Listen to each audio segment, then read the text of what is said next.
On this episode of the One Piece vlog, I'm going to be breaking down my thoughts on the other crew members outside of Luffy, their fights against Crocodile's henchmen at the end of the Alabasta Arc.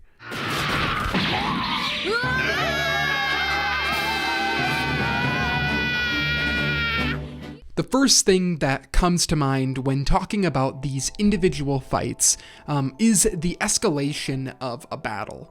And specifically, something that's used a lot in anime is there will be multiple characters fighting their own antagonists, and then we get cuts from each battle intertwined with one another.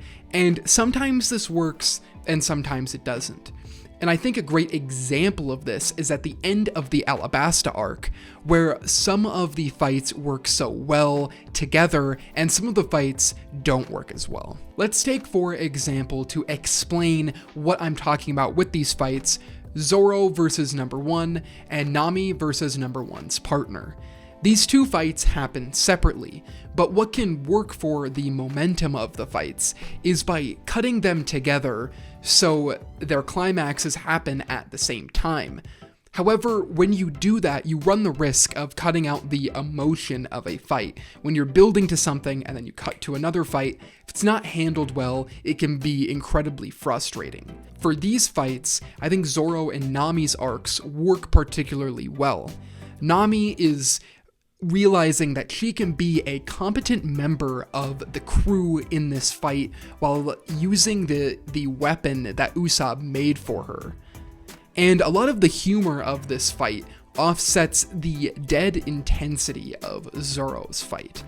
I think these two fights work so well together because each of our characters' arcs complement each other. Nami is trying to prove to herself that she could be a competent fighter in this crew. We all know intellectually she might be the number one crew member at the time, but from a fighting standpoint, she is near the bottom with Chopper and Usopp. And for Zoro, on his journey to being the number one swordsman, we get to see him upgrade his skills as he keeps proving himself that he will get better.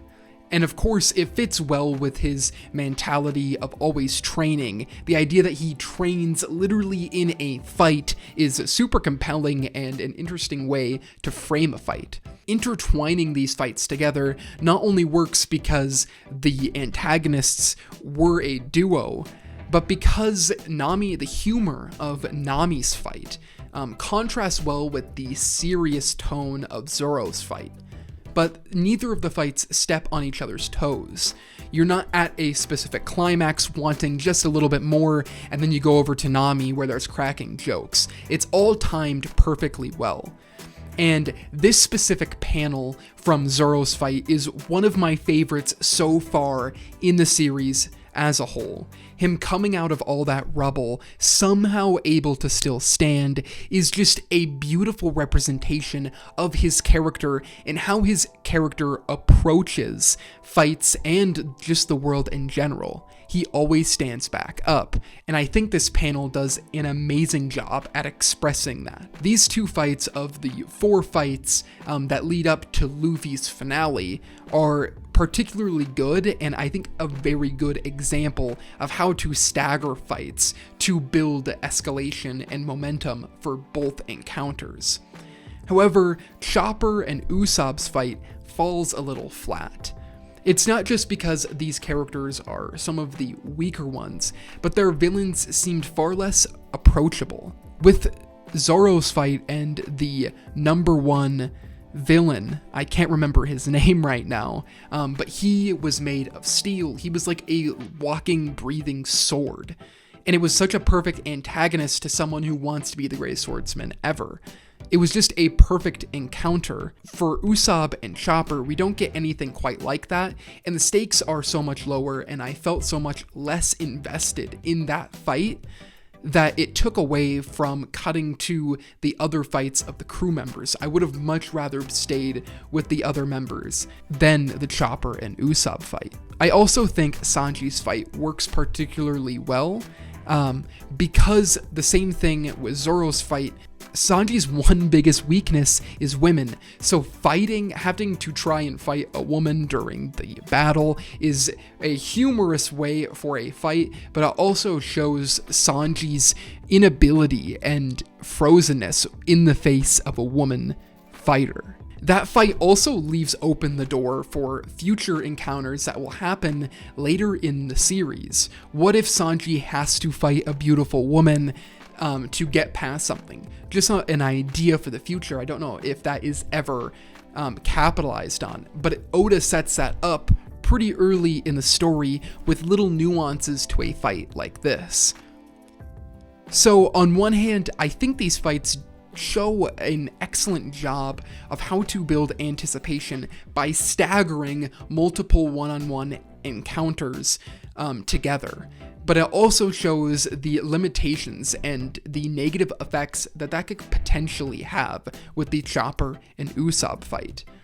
Overall, I think the purpose of having these narratives is not only to forward Nami, Sanji, and Zoro's storylines, but it also gives us great anticipation for the final encounter between Crocodile and Luffy. And I'm also excited because everything I've heard about Usopp's character and Chopper's character in the future shows me that the lack of interest that at least I had in this particular fight will go away, and I can't wait to see other encounters they have later on in the series. Overall, I think this was a big selling point to the final conflict of the Alabasta arc. And I think one of the reasons that conflict is so well is because all of our side characters, all of the other crew members, get escalating fights that are woven together and all have climactic moments, all have satisfying moments for those particular characters, but really show us what kind of fight we are in for with Luffy and Crocodile. Thank you guys for watching this episode of the One Piece vlog. I know it was just kind of a rant about these types of fights, but I think it is really important for shonen storytelling for an author to be able to splice fights together and escalate the momentum of them before the final fight, because it's used in so many stories like this one. And on the next episode of the One Piece vlog, I will finally be breaking down Luffy versus Crocodile, not on a chapter by chapter basis, but just like this video, more holistically, the kind of wide view of the fight and how structural things work so well to make that encounter one of the best in the series so far. Thank you guys for watching. Hope to see you in the next one.